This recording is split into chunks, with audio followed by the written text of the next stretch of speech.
Sementara jual beli yang tidak ada ijab qabul, seperti jual beli yang dilakukan di swalayan atau di marketplace atau menggunakan mesin showcase atau kantin kejujuran dan aneka transaksi yang semisal, oleh para ulama disebut dengan bai' mu'athah.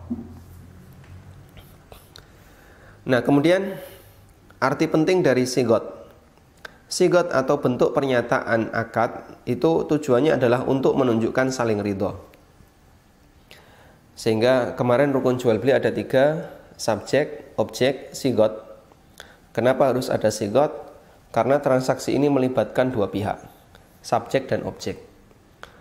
Jika melibatkan 2 pihak, maka kita baru bisa mengetahui bahwasanya masing-masing pihak sepakat dan setuju atas transaksi yang dia lakukan. Salah satu di antara indikatornya adalah dengan melihat sigot. Dan saling ridho dalam transaksi jual beli ini menjadi salah satu di antara syarat. Sebagaimana yang Allah firmankan di surat An-Nisa ayat 29, Ya ayyuhalladzina amanu la ta'kulu amwalakum bainakum bil batil illa an takuna tijaratan an taradhim minkum. Wahai orang-orang yang beriman, janganlah kalian makan harta kalian dengan cara yang batil, kecuali melalui perdagangan yang saling ridho di antara kalian. Allah Subhanahu wa taala mengkontraskan antara perdagangan saling ridho dengan makan harta orang lain secara batil. Sehingga ketika terjadi transaksi, namun yang dilakukan adalah tidak saling ridho, berarti kita telah makan harta orang lain secara batil. Semakin banyak berarti semakin banyak harta batil yang dimakan, semakin sedikit berarti sebaliknya semakin sedikit pula harta batil yang dimakan. Dan disebutkan juga dalam hadis dari Abu Sa'id Al-Khudri radhiyallahu anhu, Nabi SAW bersabda, Innamal bai'u antaradin. Yang namanya jual beli itu harus dilakukan saling ridho. Hadis riwayat Ibnu Majah, Ibnu Hibban, dan disahihkan oleh Syu'aib Al-Arnaud. Sehingga bagian dari inti jual beli adalah harus dilakukan saling ridho. Nah, kemudian untuk menunjukkan saling ridho, kembali kepada sigot tadi, apakah harus diucapkan atau dituliskan? Atau dengan kalimat yang berbeda adalah apakah harus ada ijab qabul? Ada 2 pendapat ulama di sana. Pendapat pertama, dalam mazhab Syafi'iyah, yang namanya akad jual beli harus ada ijab qabul. Jika tidak ada ijab qabul, maka jual belinya batal. Sehingga menurut Syafi'iyah, ijab qabul itu bagian dari syarat sahnya jual beli. Kalau tidak ada ijab qabul, tidak ada pernyataan lisan maupun tulisan dalam akad jual beli, menurut Syafi'iyah batal. Mereka beralasan ridho itu berada di hati, sehingga kita tidak bisa melihat, oh si A ridho, si B ridho, karena ridho itu bukan amal dohir. Beda dengan kegiatan ibadah yang dohir, seperti sholat, baca Quran, berzikir. Kita bisa menilai dengan melihat.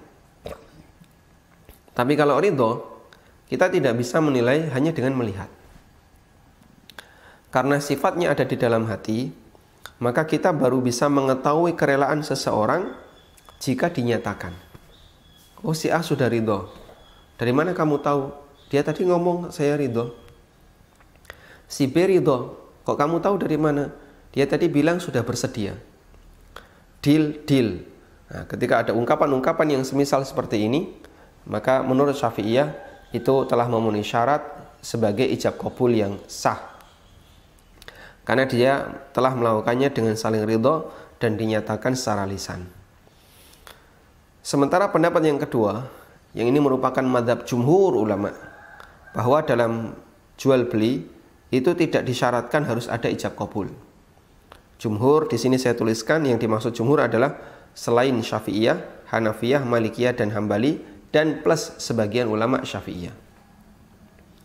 Tapi pendapat yang muktamad, pendapat yang resmi dalam mazhab Syafi'iyah adalah bahwasanya dalam akad jual beli disyaratkan harus ada ijab qabul. Namun pendapat yang lain dalam mazhab Syafi'iyah yang disebut dengan wajh. Dalam salah satu wajh mazhab Syafi'iyah. Jadi kalau khilaf pendapat dalam satu mazhab, pendapat satu mazhab itu disebut dengan wajh.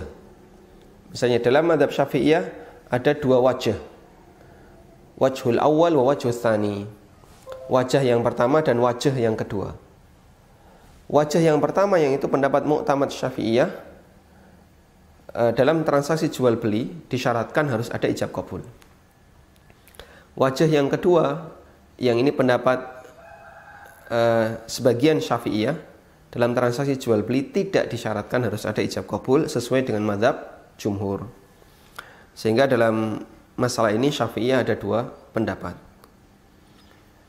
Mereka mengatakan bahwa jual beli tidak harus diucapkan.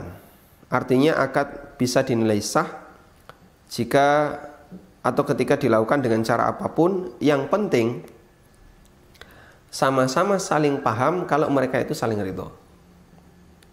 Ibnu Qudamah mengatakan, madhabu Syafi'i rahimahullah, annal bai'a la yasihhu illa bil ijab wal qabul. Wa dhahaba ba'du ashabihi ila mithli qaulina. Pendapat Imam Syafi'i rahimahullah, beliau mengatakan bahwa jual beli tidak sah kecuali jika ada ijab qabul. Sementara sebagian Syafi'iyah mengikuti pendapat kami, yaitu pendapat mazhab Hambali, yang itu sesuai pendapat jumhur.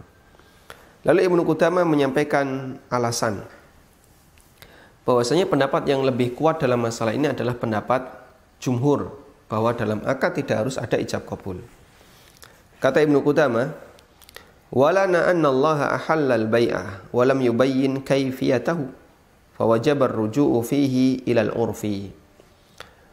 Alasan kami berpendapat, alasannya adalah, atau kami berpendapat bahwa jual beli itu tidak harus ada ijab qabul. Alasannya karena Allah Ta'ala menghalalkan jual beli dan Allah tidak menjelaskan mengenai tata caranya. Allah hanya menyebutkan wa halallahu al-bai'a wa harrama riba. Allah halalkan jual beli dan Allah haramkan riba. Di surat An-Nisa Allah Ta'ala mengatakan illa an takuna tijaratan an taradin minkum, kecuali melalui perdagangan yang saling ridho di antara kalian. Sehingga di situ Allah menyebutkan jual beli halal dan harus dilakukan saling ridho. Tapi Allah tidak menjelaskan kaifiyahnya, kata Ibnu Qudamah. Allah tidak menjelaskan tentang tata caranya. Apakah mau pakai metode A, metode B, metode C, tidak ada penjelasan di sana. Fawajabar ruju'u fihi ilal urfi. Karena itu ketika tidak ada tata caranya, maka masalah teknis itu kembali kepada urf.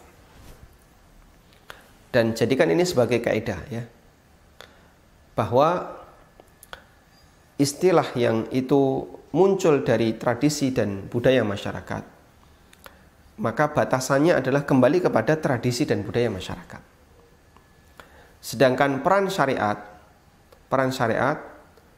hanya menjelaskan mengenai hukum dan batasan halal haramnya, bukan menjelaskan mengenai tata cara. Dan banyak sekali pertanyaan yang masuk melalui WA yang bertanya tentang masalah muamalah, mayoritasnya itu lebih kepada pertanyaan masalah teknis. Misalnya, bagi hasilnya seperti apa? Apakah perlu dibagi tiap bulan? Ataukah perlu dibagi tiap tahun ketika orang melakukan usaha kerjasama? Atau misalnya ada orang yang melakukan jual beli, itu boleh nggak pembayarannya pakai transfer? Atau misalnya dia bertanya, kalau misalnya dijual dengan harga kredit, ya, nanti teknis cicilannya bagaimana? Semua ini sebenarnya lebih kepada masalah teknis, bukan masalah hukum. Kalau masalah hukum, pertanyaannya itu lebih kepada batasan di sini, apakah ada riba atau tidak. Ya, meskipun kita memahami bahwa maksud penanya adalah bertanya tentang hukumnya, tapi dia lebih menyampaikan masalah teknis. Insya Allah pertanyaan seperti ini tidak kita salahkan. Kita anggap bahasanya ini bagian dari usaha untuk mengetahui seperti apakah praktek jual beli apakah itu sudah syar'i ataukah tidak.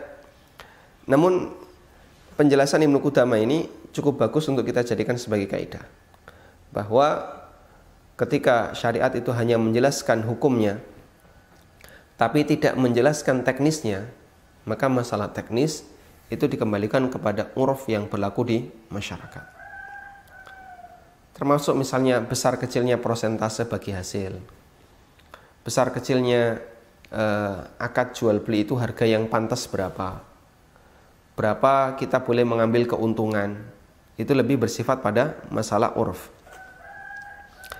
Kemudian beliau mengatakan walam yunqal anin nabi sallallahu alaihi wasallam wala an ashabihi ma'a kathrati wuqu'il bai'i bainahum isti'malul ijabi wal qabuli, dan tidak ada riwayat dari Nabi sallallahu alaihi wasallam, tidak pula dari para sahabat tentang penggunaan ijab qabul, padahal transaksi jual beli itu sangat sering terjadi di antara mereka. Ya, kita bisa lihat mereka hidup sepanjang sekian puluh tahun, berapa kali mereka melakukan jual beli. Masya Allah, tidak ada yang tahu jumlahnya kecuali Allah, saking seringnya.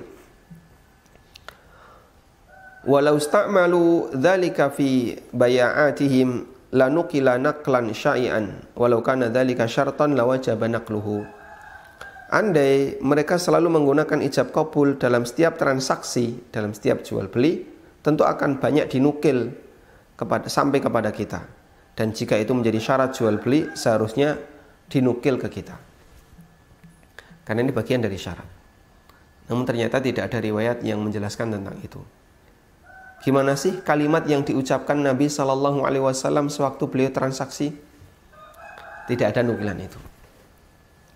Gimana sih kalimat jual beli yang benar yang dilakukan oleh seorang muslim sebagaimana praktek sahabat? Kita juga tidak mendapatkan riwayat itu.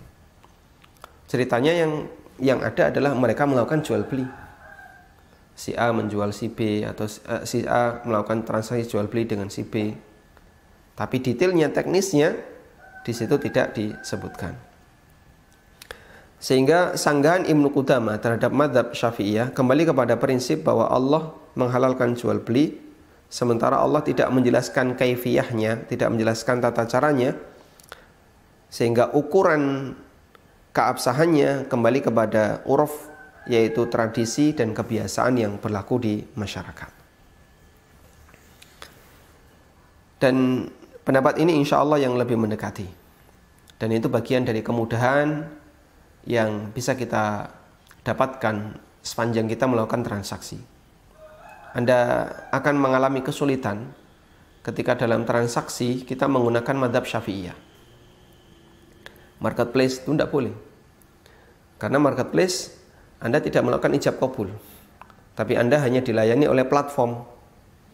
Misalnya Anda buka marketplace, kemudian tertarik dengan barang tertentu, Anda klik, Anda masukkan ke keranjang belanja. Di keranjang belanja numpuk banyak sekali barang, belum tentu dibeli kan? Setelah itu Anda pilih barang yang mau Anda beli. Anda pilih barang 1, barang 2. Klik, check out, selesai. Tidak pernah ada komunikasi antara Anda dengan pemilik barang, meskipun disediakan ya, terlepas dari adanya fitur tentang itu. Tapi masih banyak orang yang ketika transaksi dia hanya mengikuti alur sesuai yang disediakan oleh platform, oleh mesin ini, marketplace, sehingga dia klik, kemudian check out, bayar, selesai. Di bandara atau di beberapa tempat yang lain Anda disediakan mesin showcase. Di situ ada banyak minuman. Lalu Anda beli, kemudian nunjuk ke salah satu minuman yang Anda inginkan. Keluarlah minuman itu. Dan tentu saja tidak kita katakan saya melakukan ijab qabul dengan mesin, karena tidak ada ijab qabul dengan mesin. Kenapa? Mesin ini benda mati. Yang melayani Anda itu sistem robot. Sahkah transaksi ini? Kalau menurut mazhab Syafi'iyah hukumnya batal. Tapi kalau menurut mazhab jumhur ulama hukumnya sah. Jual beli di swalayan juga demikian. Anda ngambil barang, kemudian ke kasir, di barcode, ketemu angka, Anda bayar. Nggak pernah ada pernyataan. Makanya di Indonesia tidak ada swalayan bermadzhab Syafi'iyah. Tidak ada yang mau jadi kasir, Pak. Setiap item dinyatakan, ini saya jual 10.000, baik saya terima 10.000. Ini 50.000, baik saya terima 50.000. Akan sangat repot. Kasir hanya membarcode, kemudian ketemu angka, Anda bayar, dikasih uang kembalian, pulang. Dan menurut jumhur transaksi ini boleh, tapi kalau menurut Syafi'iyah ini dilarang. Dan insya Allah pendapat yang lebih mendekati adalah pendapat jumhur ulama. Tayyib. Selanjutnya kita beralih ke pembahasan syarat jual beli. Syarat jual beli atau mengulang tentang pengertian syarat ya. Syarat adalah sesuatu yang menjadi aturan yang jika dia atau yang sesuatu aturan yang harus dipenuhi sebelum terjadinya sesuatu. Jika dia tidak dipenuhi maka yang dipersyaratkan menjadi batal. Dan dalam masalah muamalah, syarat itu pengertiannya adalah ketentuan yang harus dipenuhi agar muamalah itu statusnya menjadi sah. Sehingga syarat dalam muamalah itu adalah keterangan tambahan terhadap rukun dari akad. Karena itu kalau kemarin kita telah bahas rukun jual beli ada 3, subjek, objek, sigot. Maka syarat jual beli adalah ketentuan terhadap masing-masing rukun agar transaksi itu menjadi sah.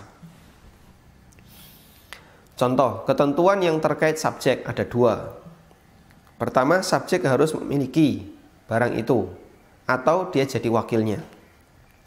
Yang kedua, subjek harus orang yang memiliki kelayakan dalam bertransaksi yang disebut dengan jaiz tasarruf. 2 ini adalah keterangan tambahan terhadap rukun subjek. Sehingga subjek yang seperti apa yang boleh bertransaksi, penjelasan itu dibahas dalam syarat jual beli. Karena itulah ketika dalam transaksi jual beli rukunnya terpenuhi, maka jual beli itu terjadi. Namun apakah sah atau tidak, kita perlu menimbang apakah sudah sesuai syaratnya atau tidak. Sehingga nanti kita akan bahas syarat subjek apa saja, syarat objek apa saja, syarat sigot apa saja. Dan di sini saya sebutkan syarat jual beli ada 7. Syarat jual beli ada 7. 2 syarat terkait subjek, 4 syarat terkait objek, 1 syarat terkait sigot. 7 itu rinciannya adalah 2 syarat terkait subjek, 4 terkait objek, 1 syarat terkait sigot. 2 syarat terkait subjek. Yang pertama, subjek harus pemilik atau wakilnya. Kalau dia bukan pemilik dan bukan wakil, maka tidak boleh jadi subjek dalam transaksi. Karena kita dilarang untuk mentransaksikan barang yang bukan kita miliki, yang tidak milik kita. Sebagaimana kita tidak boleh menjual barang yang bukan milik kita, kita juga tidak boleh membeli uang yang bukan uang kita. Karena itu kalau ada pertanyaan, bolehkah takmir menggunakan kas masjid untuk belanja? Bolehkah takmir menggunakan kas masjid untuk belanja? Jika dia belanja untuk kepentingan masjid, hukumnya boleh. Kenapa? Berarti posisi dia sebagai wakil. Posisi dia sebagai wakil bagi jamaah. Misalnya dia belanja perlengkapan kebersihan atau belanja kebutuhan-kebutuhan masjid, lampu, kipas angin dan seterusnya. Karena status takmir adalah orang yang mendapatkan amanah untuk mengelola masjid, mengurusi masjid, maka jika dia menggunakan dana masjid untuk operasional masjid, berarti posisi dia adalah wakil bagi para jamaah. Yang kedua, jika takmir menggunakan kas masjid untuk belanja kepentingan pribadi, sehingga misalnya dia mau beli motor, tapi nggak punya duit. Lalu dia gunakan uang kas masjid untuk beli motor dengan akad utang. Nanti akan saya kembalikan dengan saya cicil. Maka hukumnya dilarang karena berarti dia belanja dengan menggunakan harta yang bukan miliknya. Yang kedua, subjek harus orang yang memiliki kelayakan dalam transaksi yang disebut dengan jaiz tasarruf. Jaiz itu artinya boleh, tasarruf bertransaksi. Nah, untuk bisa disebut sebagai jaiz tasarruf ada beberapa ketentuan yang berlaku di sana. Kemudian kita rinci dulu. Selanjutnya adalah syarat terkait objek. Tadi ada 2 syarat terkait subjek. Berikutnya 4 syarat terkait objek. 4 syarat terkait objek apa saja? Pertama, halal manfaat. Jika barang yang dijual tidak halal manfaat, maka transaksinya dilarang. Yang kedua, memungkinkan untuk diserah terimakan. Jika tidak memungkinkan untuk diserah terimakan, maka tidak boleh ditransaksikan, karena berarti masuk dalam kategori jual beli barang yang tidak ada. Atau memungkinkan untuk diserah terimakan, ya. Contohnya, jika tidak memungkinkan diserah terimakan, contohnya apa, Pak? Ada orang yang menjual ikan tapi masih di lautan. Pak, di lautan ini dari titik A sampai titik B, di situ banyak ikan kerapu. Bapak kalau mau mancing bayar ke saya per kilo 10.000. Murah toh, Pak? Kalau di luar kan per kilo bisa ratusan ribu. Di sini ke saya cuman per kilo 10.000. Nanti Bapak saya antar pakai perahu. Bapak mau beli berapa? 5 kilo, bayar 50.000. Ikan kerapunya apakah sudah bisa diserah terimakan? Tidak bisa. Kenapa? Dia berada di tempat yang liar, orang tidak tahu. Sehingga ketika orang ini mancing, apakah nanti dapat atau tidak, nggak jelas. Transaksi ini masuk kategori transaksi gharar karena objeknya tidak bisa diserah terimakan. Tapi ini kayaknya contoh yang aneh, ya. Yang lebih real contohnya apa? Yang lebih real banyak sekali. Karena jika tidak memungkinkan diserah terimakan itu masuk dalam kategori jual beli gharar. Jika tidak memungkinkan diserah terimakan masuk dalam kategori jual beli gharar. Misalnya, menjual janin yang masih ada di dalam perut induknya. Ada sapi hamil, lalu ada orang yang beli janinnya. Nah, tentu janinnya masih berada di dalam kandungan, tidak bisa diserah terimakan. Sehingga bisa jadi orang ini bayar. Sapi bapak yang ada di dalam perut tak beli aja. Berapa? 1 juta mau? Karena dia butuh duit, bayar 1 juta. Nanti begitu lahir, jadi hak milik pembeli. Padahal dia masih berada dalam perut. Maka yang seperti ini masuk kategori jual beli gharar dan objeknya belum bisa diserah terimakan. Mancing yang bayarnya nilai tertentu tapi dibatasi waktu tertentu. Bapak kalau mau mancing di tempat saya bayar 100.000, kami kasih waktu 1 jam. Dapat ikan nggak dapat ikan, pokoknya bel berbunyi, bubar. Lalu ada orang yang bayar 100.000, dia mancing, dikasih waktu 1 jam. 1 jam kok nggak dapat apa-apa, rugi 100.000. Tapi kalau 1 jam dapat ikan banyak, bisa jadi dia untung. Berikutnya adalah kriteria jelas. Kalau kriterianya tidak jelas, maka masuk jual beli jahalah. Dan Nabi SAW melarang jual beli jahalah. Yang keenam, atau syarat terkait objek yang keempat, jika ditambahkan dengan syarat subjek berarti dia nomor 6.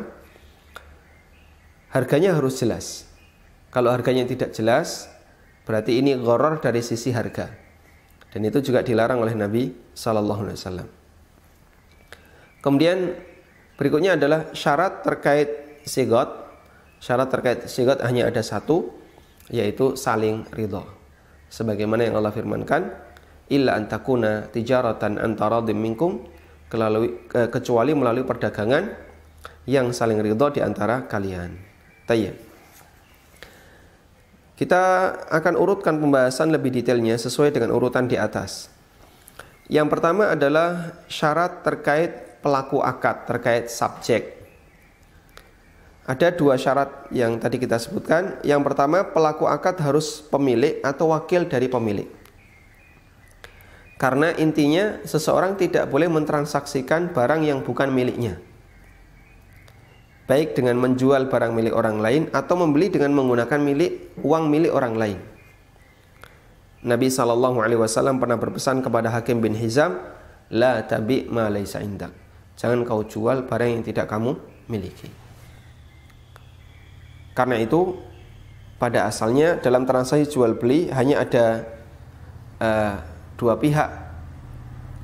Pertama, penjual sebagai pemilik barang, yang kedua pembeli sebagai pemilik uang. Jika ada lebih dari dua pihak, yaitu pihak yang ketiga, maka pihak yang ketiga ini harus memilih di antara dua pilihan. Pertama, mendekat ke salah satu, atau yang kedua menjadi penjual yang kedua, menjadi salah satu. Dan kemarin sudah kita jelaskan bagian ini. Tayyib. Selanjutnya di sini ada istilah bai' fuduli. Bai' fuduli adalah menjual barang milik orang lain tanpa izin pemiliknya. Ada tiga keadaan yang perlu kita bedakan di sini. Pertama, menjual barang milik orang lain dengan seizin pemiliknya, hukumnya boleh. Dan posisi orang yang menjual ini sebagai wakil dari pemilik. Dia berhak mendapatkan fee sesuai yang disepakati, seperti agen atau broker atau yang lainnya. Yang kedua, menjual barang milik orang lain sementara pemiliknya tidak merelakan barangnya dijual. Transaksi ini batal dengan sepakat ulama, kecuali jika dia mendapatkan izin secara syar'i. Izin syar'i itu bukan izin dari pemilik, tapi izin karena dia diizinkan oleh syariat. Contohnya menjual tanah orang lain untuk pelebaran jalan. Misalnya pemerintah mau melebarkan masjid, otomatis nanti akan makan tanah-tanah orang lain. Begitu dia lebarkan masjid, bisa jadi ada sebagian orang yang dia nggak mau tanahnya dijual.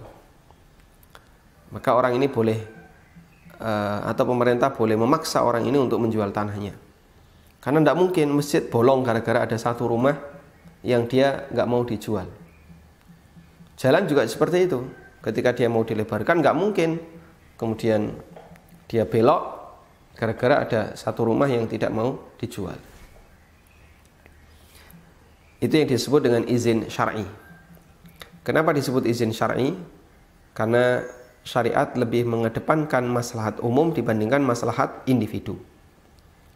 Jika ada benturan antara maslahat umum dengan maslahat individu, maka lebih dikuatkan maslahatul ammah muqaddamah alal maslahah al khassah. Maslahat umum lebih dikuatkan dibandingkan maslahat individu. Yang ketiga, menjual barang milik orang lain tanpa seizin pemiliknya.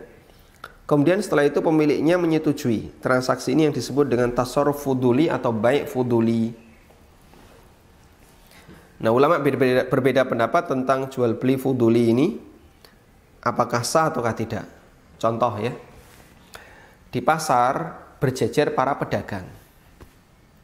Yang ini pedagang apa misalnya? Yang ini pedagang gorengan. Sebelahnya pedagang getuk. Sebelahnya pedagang cilok. Sebelahnya pedagang apa misalnya cireng. Salah satu dari pedagang ini ada yang ke toilet, pesan sama temennya, tolong jagain. Terus dia ke toilet. Datang konsumen, dia mau beli getuk, penjualnya nggak ada, lagi ke toilet. Dan mungkin konsumen tidak mau berlama-lama di situ. Teman sebelahnya ngerti, harga getuk ini sekian.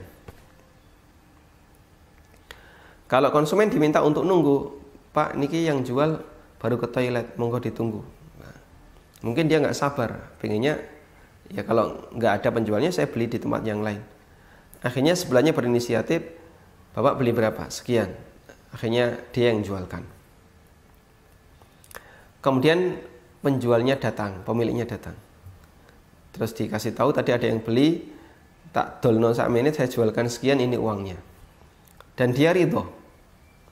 Nah, yang jadi pertanyaan, transaksi yang dilakukan oleh temannya tadi terhadap konsumen sah ataukah tidak? Pendapat pertama mengatakan baik fuduli statusnya sah selama pemilik barang atau pemilik uang telah merelakannya. Dan ini merupakan pendapat Abu Hanifah, pendapat Imam Malik, Imam Ahmad dalam salah satu riwayat.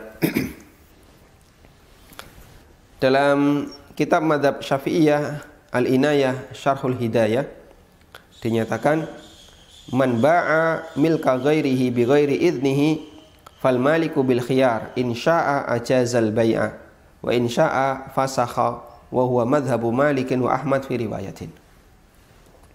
Orang yang menjual barang milik orang lain tanpa seizinnya, maka pemilik memiliki hak khiyar, hak pilih, antara jika dia mau dia bisa merelakannya sehingga transaksinya sah, atau jika dia mau dia bisa memfasakh jual beli itu sehingga transaksinya tidak sah. Dan ini merupakan pendapat Imam Malik dan pendapat Imam Ahmad dalam salah satu riwayat. Kalau kemudian pemiliknya nggak ridho gimana? Konsumennya dikejar. Pak, pemiliknya sudah datang dan ternyata dia nggak mau menjual barang ini. Barangnya mau dipakai sendiri. Tolong Bapak balik. Nah, maka konsumen tadi harus kembali dan mengembalikan barang, kemudian uangnya dikembalikan. Kalau dia tetap ngeyel, enggak, saya senang barang ini, saya nggak mau mengembalikan, maka berarti dia membawa barang yang terlarang, karena berarti tidak dilakukan saling ridho dalam transaksi itu. Kemudian pendapat yang kedua, baik fuduli, statusnya batal meskipun pemiliknya merelakan. Dan ini pendapat Imam Syafi'i dalam Qaul Jadid dan pendapat Imam Ahmad dalam salah satu riwayat. Wa qala Syafi'i rahimahullah la yan'aqidu li'annahu lam yasdur an wilayatin syar'iyyah li'annaha bil milki aw bi idznil malik wa qad faqada walan inqadu illa bil qudrati syar'iyyah. Sementara Imam Syafi'i rahimahullah mengatakan jual beli ini tidak sah karena dia tidak memiliki izin secara syar'i dan dia tidak mendapatkan izin dari pemiliknya. Karena izin syar'i untuk akad adalah dengan memiliki barang itu atau dengan izin pemiliknya, sementara keduanya tidak ada. Dan transaksi ini tidak sah kecuali dengan al-qudrah asy-syar'iyyah, yaitu keadaan yang diizinkan oleh syariat. Seperti tadi ya, dia dibolehkan untuk memaksa disebabkan ada maslahat yang lebih umum. Dan wallahu ta'ala alam, pendapat yang lebih mendekati dalam masalah ini adalah pendapat yang pertama, bahwa transaksi ini diperbolehkan dan sah selama pemiliknya menyetujuinya, pemiliknya ridho. Dan ini pendapat yang dinilai lebih kuat oleh Syekhul Islam sebagaimana yang dinyatakan dalam Majmu' Fatawa. Wallahu alam. Tayyib. Baik, mungkin itu yang bisa kita sampaikan sebagai pengantar, dan insyaallah kita akan detailkan tentang masalah syarat jual beli ini pada pertemuan-pertemuan berikutnya, karena dengan memahami rukun dan syarat jual beli ini pondasi yang paling diperlukan oleh seorang muslim untuk bisa menilai apakah transaksinya itu sudah sesuai dengan syariat ataukah belum. Wallahu ta'ala alam. Dan selanjutnya bagi Anda yang mau bergabung, kami persilahkan untuk menyampaikan melalui line telepon sebagaimana yang tertera di Loudread. Kita angkat penelpon yang pertama. Silahkan, dengan siapa, di mana? Halo, silakan Pak. Assalamualaikum. Waalaikumsalam warahmatullahi. Silakan Bapak. Ya. Saya Haryadi. Bisa dijauhkan dari televisi Bapak? Oh ya. Halo, assalamualaikum. Waalaikumsalam warahmatullahi.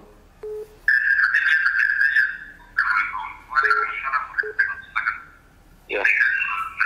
Haryadi Ustadz dari Cikarang. Silakan, Pak. Oh ini sebentar. Volume televisinya bisa dikecilkan, Bapak. Halo? Halo, silakan, Pak. Anda sudah terhubung.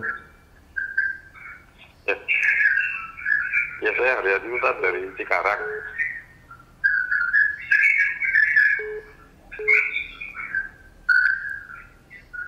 Silakan, Pak. Ya, halo ya. Mau Baik, terputus ya. Baik, kita tunggu penelpon berikutnya.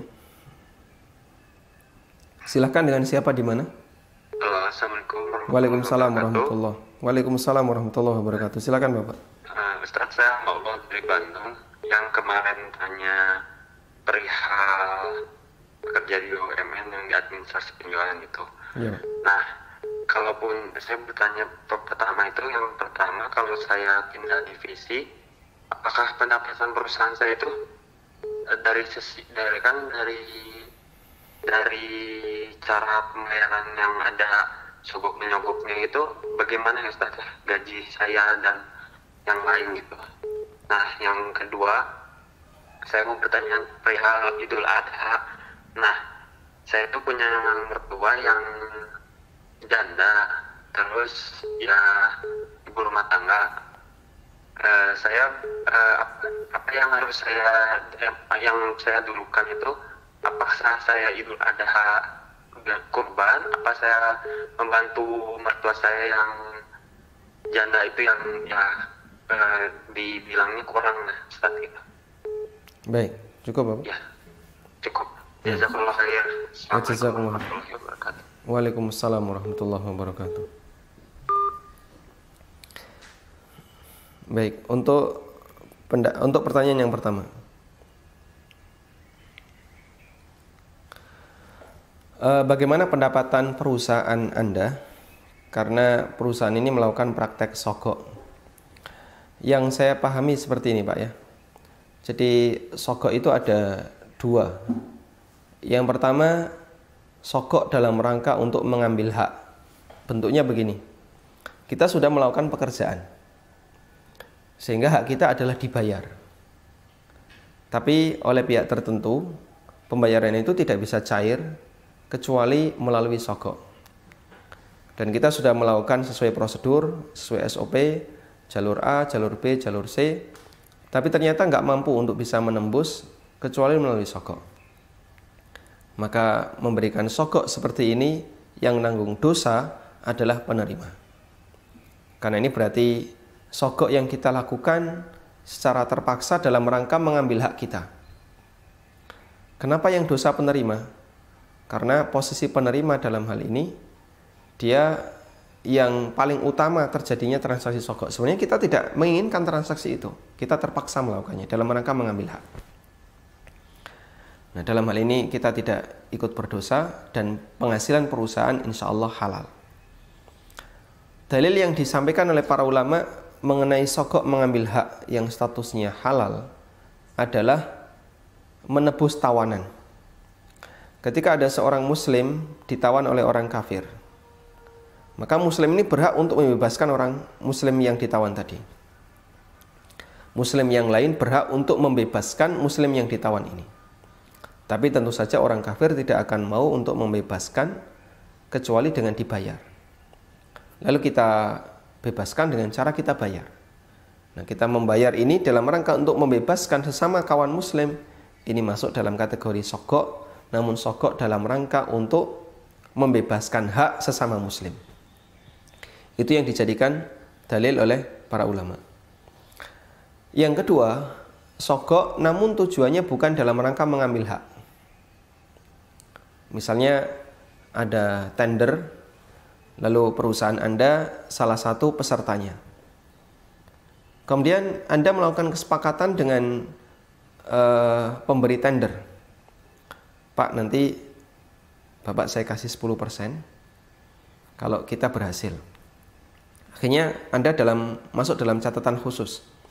Perusahaan Anda dimenangkan karena Anda akan memberikan sesuatu kepada orang itu.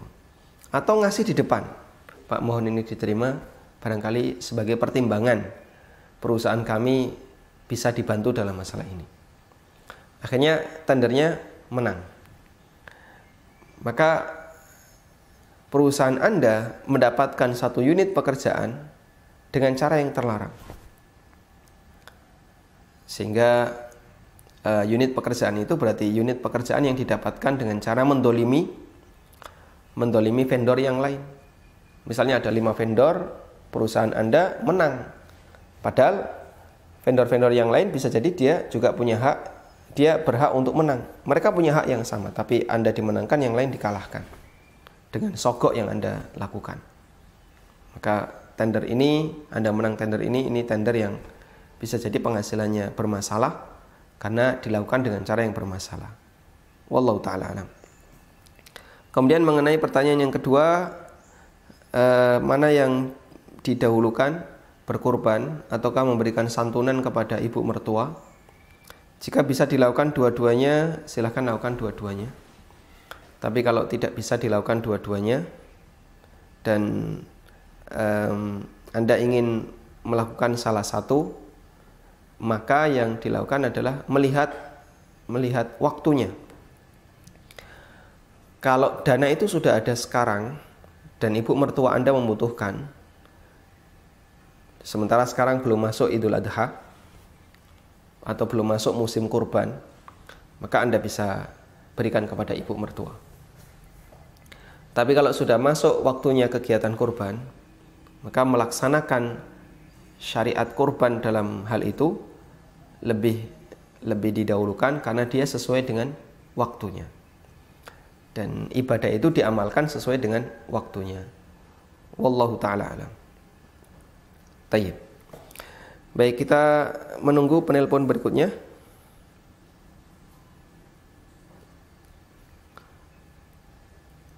Coba kita angkat. Silakan, dengan siapa di mana? Silakan Bapak. Halo, Assalamualaikum. Waalaikumsalam warahmatullahi wabarakatuh. Pertanyaan bisa langsung disampaikan. Ini Ustaz, aku mau nanya, kalau kan aku ini kan bekerja di perusahaan, aku punya usaha sebagai jual beli spare part alat berat. Jadi kalau misalnya, kalau nggak salah aku pernah dengar, kalau kita nggak punya stok barangnya itu nggak boleh ditanya, nggak boleh dijual ya, karena harus ada stoknya. Kalau misalkan aku tuh nggak ada kemampuan untuk membeli stoknya karena barangnya pertama sangat mahal dan yang kedua item yang dijual tuh sangat banyak sekali. Itu gimana ya kalau misalnya aku tetap jalankan seperti yang saat ini? Misalnya dengan adanya aku seperti customer minta harga ke aku akan jelaskan harganya seperti apa dan kondisi penyerahannya itu nggak langsung, nggak ready. Nah, tapi customernya mau dan open PO gitu. Apakah itu dibolehkan? Apakah Bapak punya izin dari pemilik barang? Aku pemilik barang, jadi secara langsung sih aku belinya ada di perusahaan besar gitu Pak. Jadi nggak ada izin langsung sih gitu. Yeah. Misalnya aku belinya itu di produk yang cukup besar, perusahaan yang besar. Jadi kan kalau misalnya minta izin, kayak mereka juga menjual barangnya untuk dijual lagi boleh, atau dibak sendiri itu juga boleh gitu. Baik, cukup Bapak? Ya. Cukup? Cukup sih, itu aja satu. Bukan aku takut dilarang. Karena aku kalau beli itu kayak harus stok dulu, itu kayaknya aku nggak sanggup karena biayanya harganya sangat mahal sekali. Baik, nanti jawabannya bisa dilihat di televisi Pak ya. Oke, baik. Jazakallah khairan. Jazakallah khairan. Waalaikumsalam warahmatullahi wabarakatuh.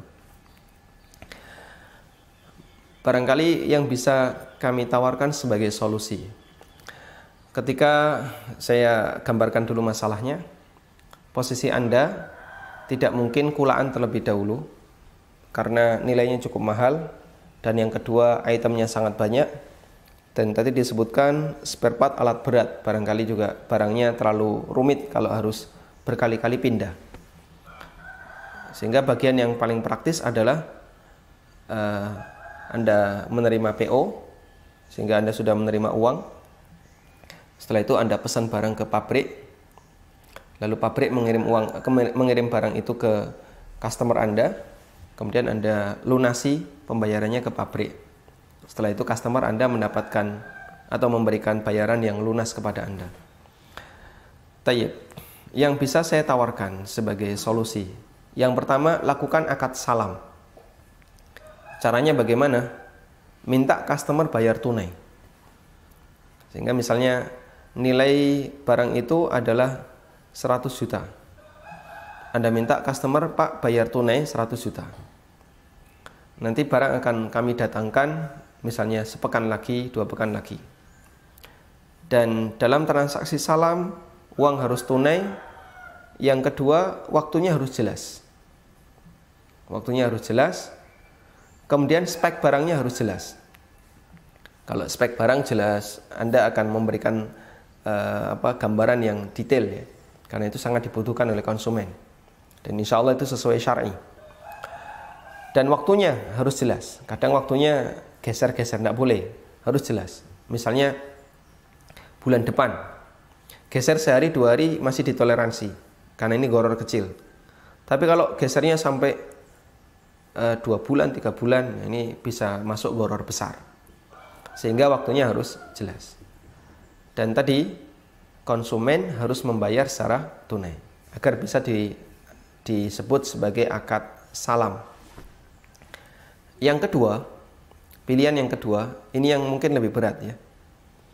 Kalau konsumen tidak mau bayar tunai gimana? Maunya kan DP dulu. Misalnya 30%, nanti sisanya yang 70% dibayar setelah barang sampai. Kalau yang seperti ini gimana? Jika tidak mau bayar tunai, berarti tidak bisa dilakukan akad salam.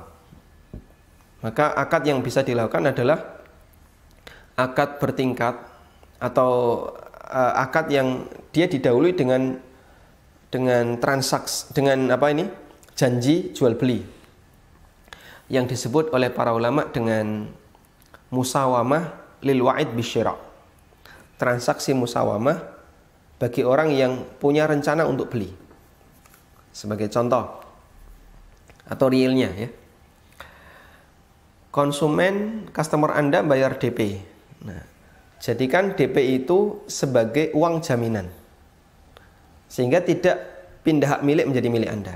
Sampaikan kepada customer, DP ini statusnya adalah uang titipan, akan kami simpan, tidak akan kami pakai, dan nanti jika Bapak tidak jadi beli, DP akan saya kembalikan. DP ini karena sifatnya hanya jaminan. Kalau Bapak tidak jadi beli, DP akan saya kembalikan. Garis bawahi kalimat tidak jadi beli. Customer akan tanya, berarti nanti kalau barang sudah datang, saya boleh nggak jadi beli? Jawabannya boleh. Wah, itu beresiko. Ya memang seperti itu, beresiko. Nah, selanjutnya Anda beli dari pabrik. Lalu pabrik mengirim barang ke customer. Anda datang ke rumahnya customer. Lalu dilakukan transaksi di situ. Ini barangnya, Bapak tertarik atau tidak? Kalau tertarik silahkan beli, kalau enggak saya bawa pulang. Dan customer berhak untuk tidak jadi beli. Ini yang disebut dengan baik musawamah lil amir bisyira atau lil wa'id bisyira. Tahapan ketika customer ngasih DP itu statusnya adalah al-wa'du. Statusnya adalah rencana untuk melakukan akad. Dan ini tidak mengikat. Tahapan yang kedua, setelah Anda ngantar barang ke customer lalu dilakukan akad, maka ini tahapan terjadi akad jual beli. Dan bagian ini harus ada hak khiyar. Hak khiyarnya dalam bentuk apa? Dia berhak untuk tidak jadi transaksi dan uang yang sudah dia setorkan sebagai jaminan tadi wajib dikembalikan. Namun pilihan yang kedua ini cukup beresiko. Karena kalau kemudian konsumennya tidak jadi beli, Anda harus bawa pulang kembali barang itu. Tapi itu bagian dari syarat agar sah terjadi transaksi al-wa'du lil wa'id bisyira. Karena itulah jika yang kedua ini tidak mungkin karena terlalu beresiko, Anda pilih yang pertama, minta customer untuk bayar tunai agar bisa dilakukan akad salam. Wallahu taala alam. Tayyib. Kita coba angkat penelpon berikutnya. Silahkan langsung disampaikan pertanyaannya. Assalamualaikum Ustaz. Waalaikumsalam warahmatullahi. Ibu Susi di Palangkaraya Ustaz. Saya mau nanyakan tentang hibah. Apakah hibah itu harus ridho dari si pemberi hibah Ustaz? Baik, cukup Ibu. Yang kedua, tentang pertanyaan saya yang beberapa waktu yang lalu tentang jaminan pelaksanaan, apakah itu masuk dalam kategori riba atau tidak Ustaz dalam sebuah proyek Ustaz? Baik. Ya. Cukup. Terima kasih. Assalamualaikum. Waalaikumsalam warahmatullahi. Baik, untuk hibah apakah harus ada ridho dari pemberi hibah? Jawabannya jelas, harus ada ridho dari pemberi hibah. Nah, apakah harus ada ridho dari penerima hibah? Yang benar tidak disyaratkan harus ada ridho dari penerima hibah. Sehingga ketika si A memberikan hibah kepada si B, B ridho ataupun tidak, itu tidak diperhitungkan. Tapi yang diperhitungkan adalah ridhonya si A, si pemberi hibah. Kalau penerima ridho atau tidak, itu tidak diperhitungkan. Sehingga hibah harus ada ridho dari pemberi. Kemudian yang kedua mengenai jaminan untuk sebuah proyek, apakah ini termasuk riba? Kami belum mempelajari dengan detail dan nampaknya Ibu sudah menyampaikan pertanyaan melalui WA, tapi mohon maaf kita belum sempat untuk mempelajarinya. Semoga dimudahkan oleh Allah untuk bisa mempelajarinya. Wallahu a'lam. Tayyib. Kita coba angkat penelpon berikutnya. Silahkan, dengan siapa di mana? Assalamualaikum. Waalaikumsalam warahmatullahi. Silakan Bapak. Terima kasih. Ini pertanyaan dari Dindin Saripudin, Banjarsari, Ciamis. Silakan Pak. Begini, saya alhamdulillah punya sawah gitu. Cuma digarap oleh petani. Nah, petani itu merangkap sebagai pedagang padi, Ustaz.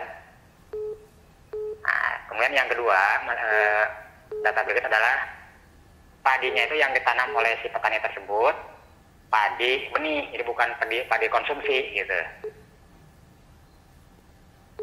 Nah, itu yang pada saat setelah panen ya setelah dibagi hasil lah ya, setelah dibagi hasil. Nah, itu kalau saya kan butuhnya padi konsumsi gitu ya. Nah, saya ingin tanya dulu, ini kalau antara padi benih dengan padi konsumsi itu kalau tukar langsung kan harus sama dan harus kontan itu ya, kita harus terima langsung gitu, Ustaz, atau itu termasuk barang ribawi bukan? Baik, termasuk barang ribawi ya Bapak?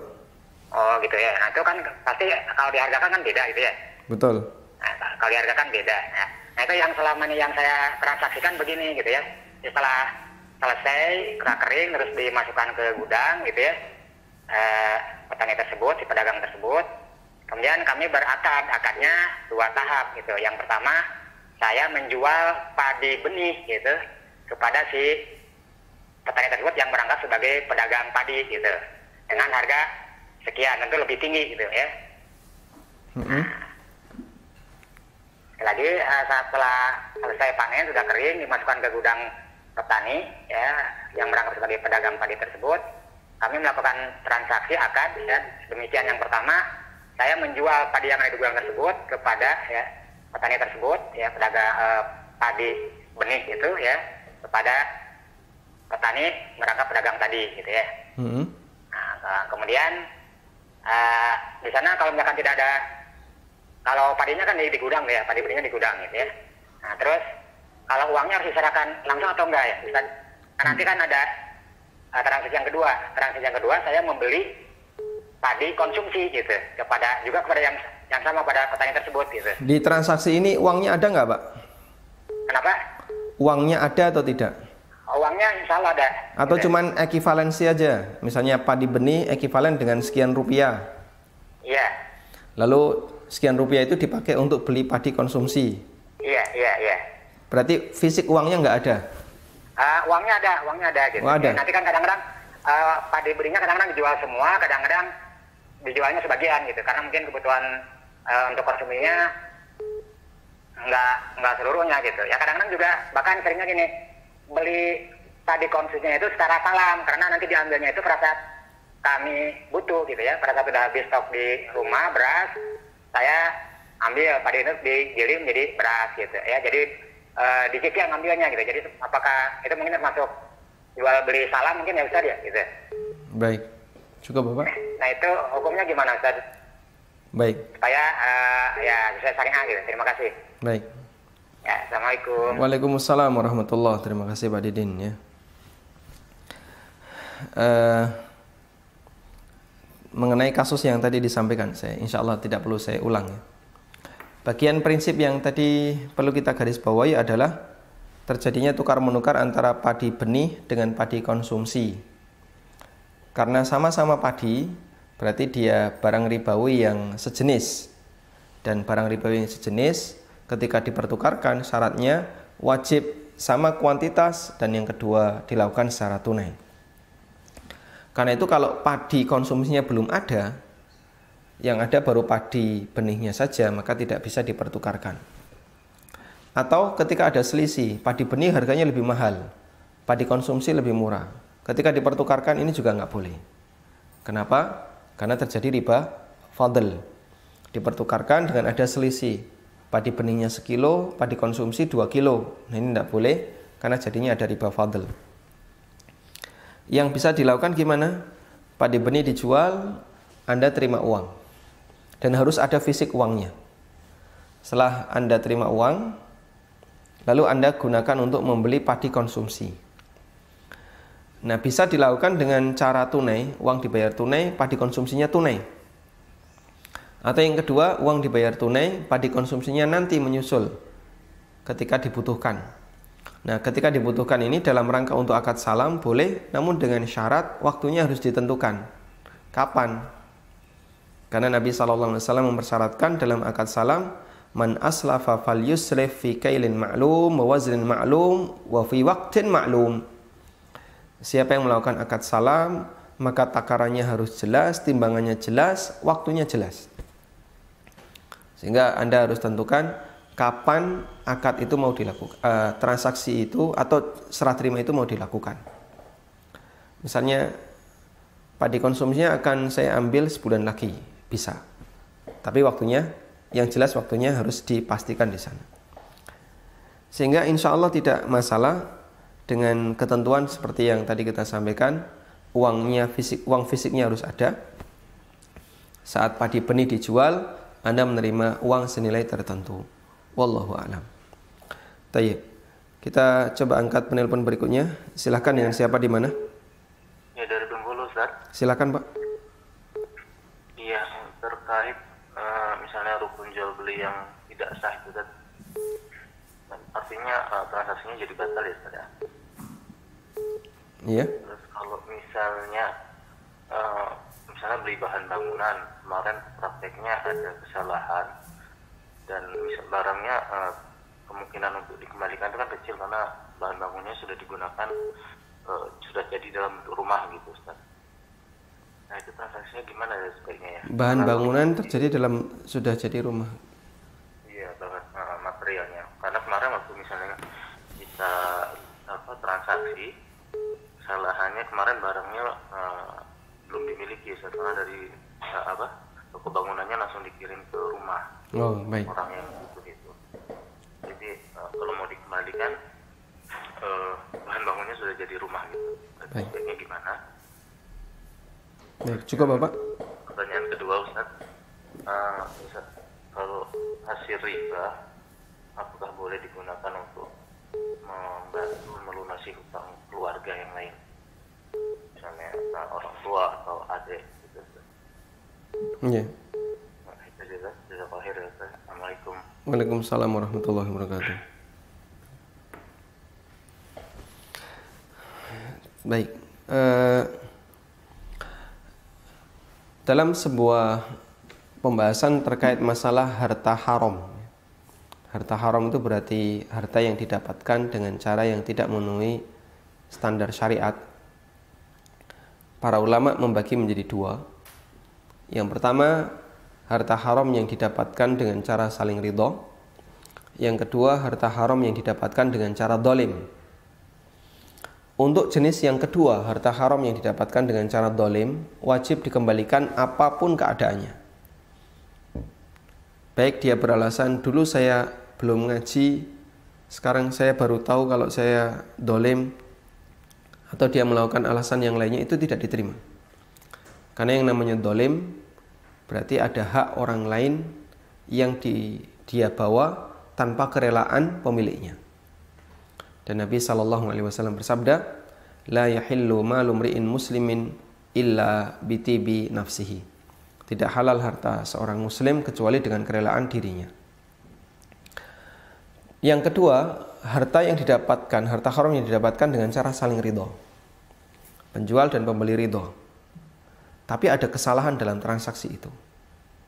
Namun transaksi ini dilakukan di luar pengetahuannya.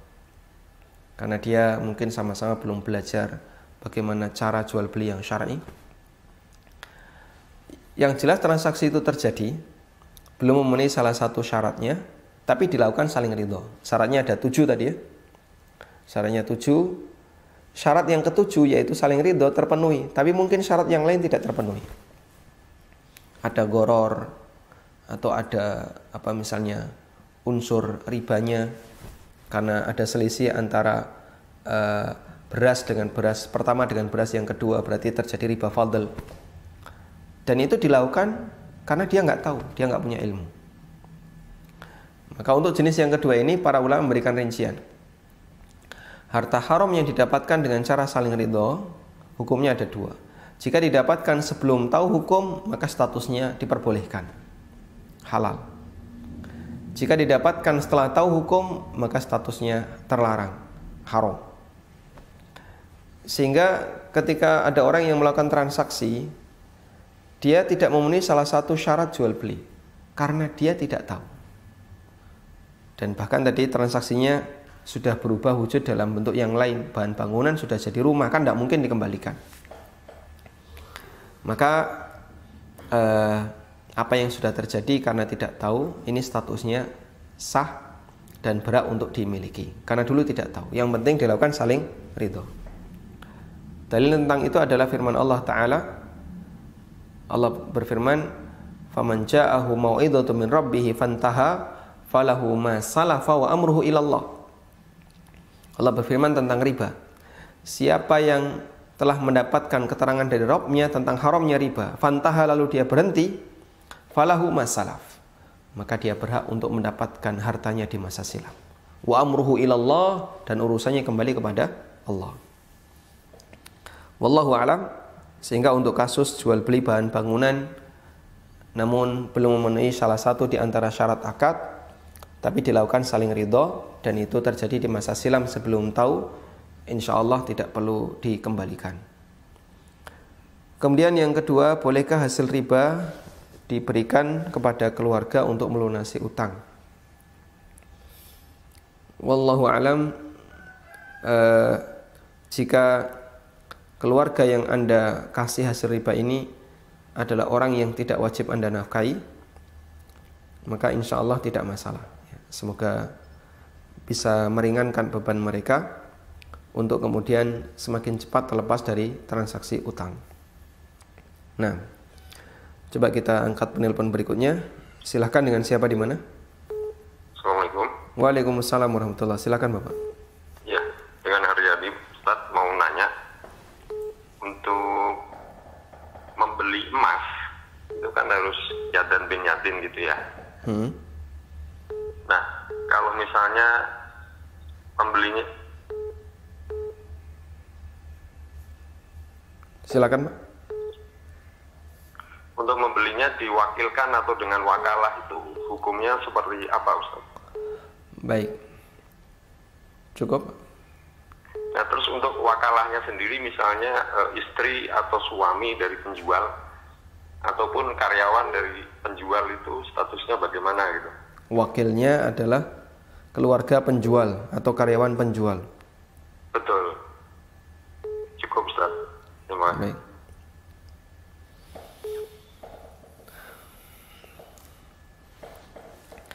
Jual beli emas harus tunai, betul ya, karena emas termasuk barang ribawi dan uang juga benda ribawi, dia satu kelompok. Kelompoknya adalah mutlak tsamaniyah.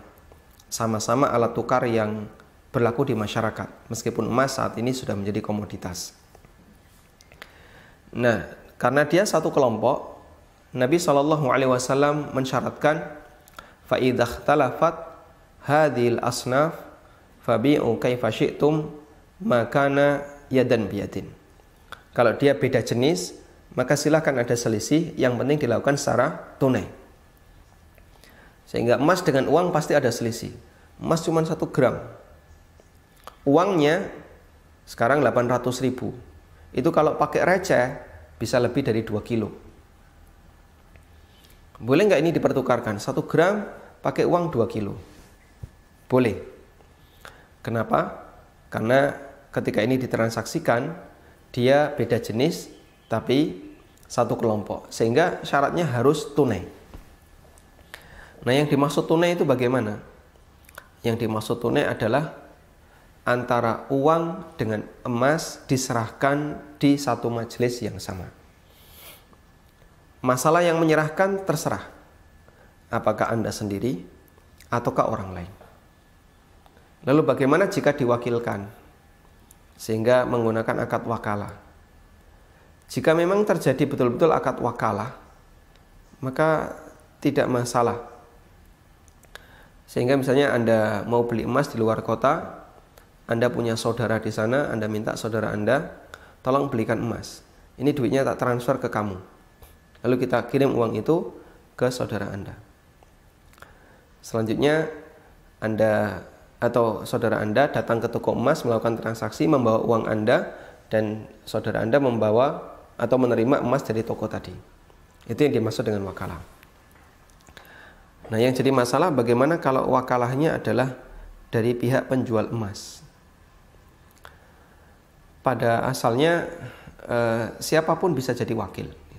Bukan syarat dia harus pihak ketiga atau yang lainnya. Namun ada kaidah yang disampaikan oleh salah satu ulama, bahwa orang tidak bisa jadi wakil untuk dirinya sendiri. Orang tidak bisa jadi wakil untuk dirinya sendiri.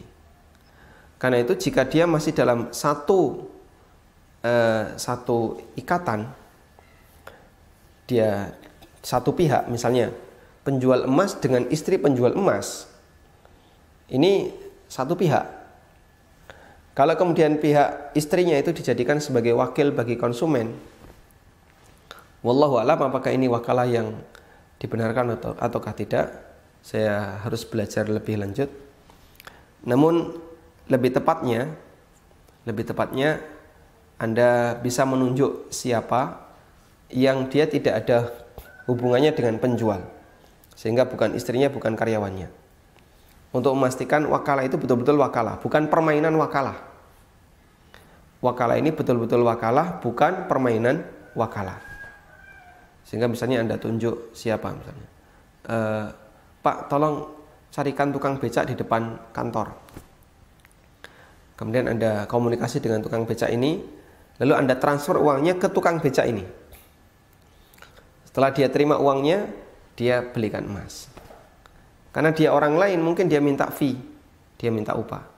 Atau beresiko Anda mentransfer uang ke orang yang tidak Anda kenal. Mungkin dia karena tidak amanah bawa uang itu pergi dan Anda tidak bisa melakukan tindakan apapun. Namun apakah boleh wakalah itu kepada pihak istri penjual atau ke pihak siapa, karyawan penjual? Saya perlu belajar lebih dalam masalah ini untuk bisa memberikan jawaban, sehingga untuk saat ini saya tidak bisa memberikan jawaban. Wallahu a'lam. Baik. Kita angkat satu penelpon lagi. Silakan, dengan siapa di mana? Assalamualaikum. Waalaikumsalam warahmatullahi. Mohon volumenya dikecilkan, Pak, volume televisinya. Halo, Pak. Silakan, Pak, Anda sudah terhubung. Halo, Ustaz. Assalamualaikum. Waalaikumsalam warahmatullahi. Anda sudah terhubung. Volume televisinya dikecilkan. Ya, barakallahu fikum, Ustaz. Wa fiikum barakallah. Izin bertanya. Pertama, kalau posisi kita sebagai trader buku online saja atau barang lain yang online. Kita bukan produsen. Yang apakah untuk open PO buku yang sedang diproduksi termasuk bisa dikategorikan pakai salam nggak Ustaz? Misalkan open pesanan 1 sampai 10 Juli, kemudian waktu pembayaran 1 sampai 20 Juli, dan perkiraan buku ready itu 1 Agustus. Nah, Soalnya ada yang bilang kalau misalkan buku ini untuk trader tidak bisa dijadikan akad salam karena trader ini nggak bisa menjamin ketersediaan buku gitu. Kalau misalkan produsen mungkin ketika gagal cetak dia bisa mengalihkan ke pencetakan yang lain. Tapi trader ini sendiri sebenarnya dia itu bagian resmi dari agen produsen gitu Ustaz. Jadi kalau misalkan ketika dia buka pesanan ke customernya, dia sebenarnya nunggu kepastian dari si produsen gitu.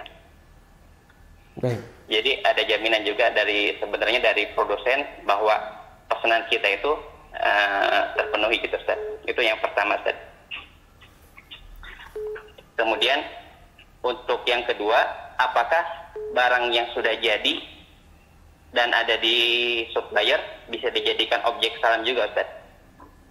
Jadi misalkan ada misalkan buku yang harganya mungkin sekitar 200.000 atau misalkan barang yang lain, kemudian kita buka pesanan untuk barang itu dan kita jelaskan ciri-cirinya sedetail mungkin, misalkan dari warna, kemudian dari beratnya gitu Ustaz.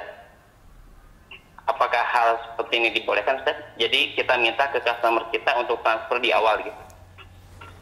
Baik, cukup Bapak. Dari harga barang plus ongkirnya Ustaz. Jadi kalau misalkan harga barangnya 200.000, kemudian ongkirnya 20.000. Jadi yang ditransfer di awal oleh customer itu 220.000 Ustaz.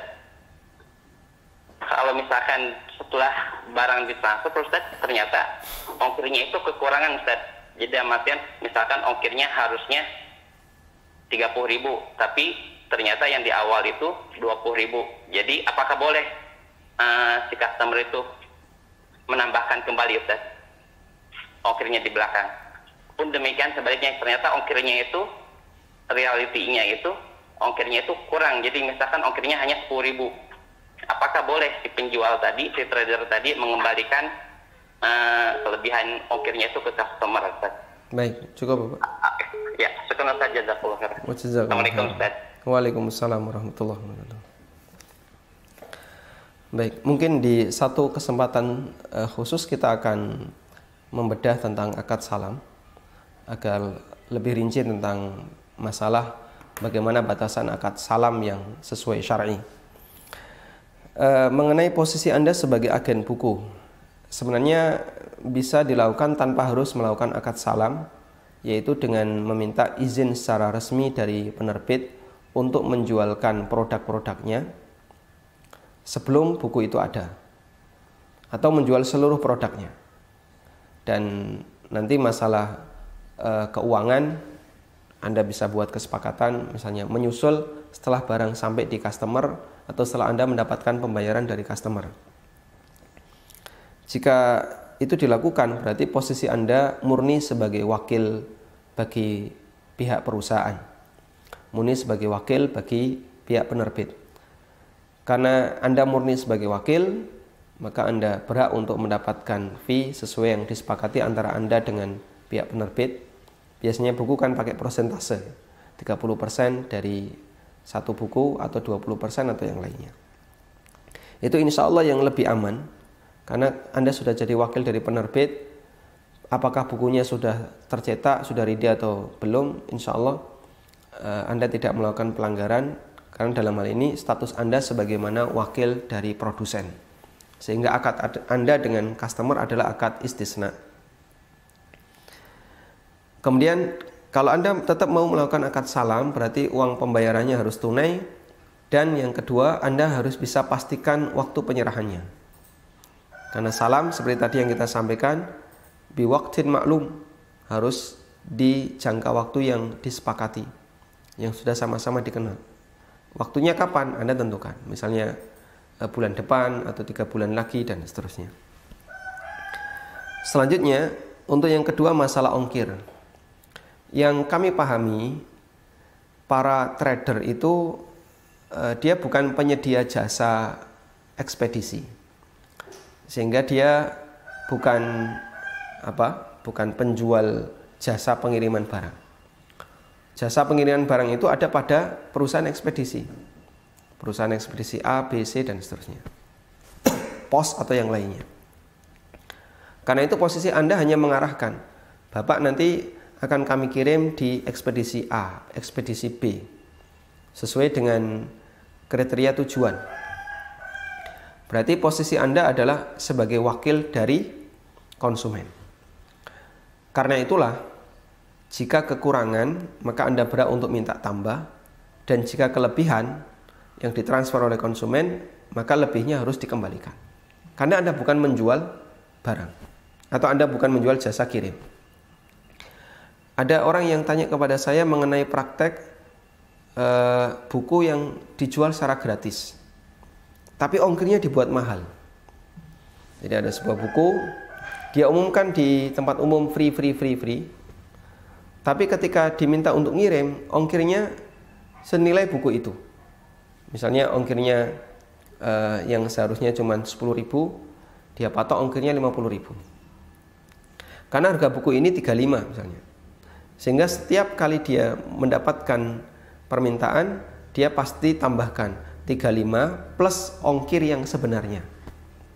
35 misalnya Jogja, Jakarta 7.000 pakai ekspedisi A. Ya, maka ditambahkan 35 plus 7.000. Berarti nanti harus Anda bayar 42. Yang jadi pertanyaan, Anda ini menjual buku ataukah menjual jasa kirim? Ya bukunya gratis Pak, jasa kirimnya saja yang kita perbesar. Berarti Anda menjual jasa kirim. Apakah Anda pengirim? Bukan, saya bukan ekspedisi. Berarti kalau begitu hakikatnya Anda itu jualan buku. Ya, makanya nilai buku itu tetap dicantumkan dalam harga yang harus ditransfer oleh customer.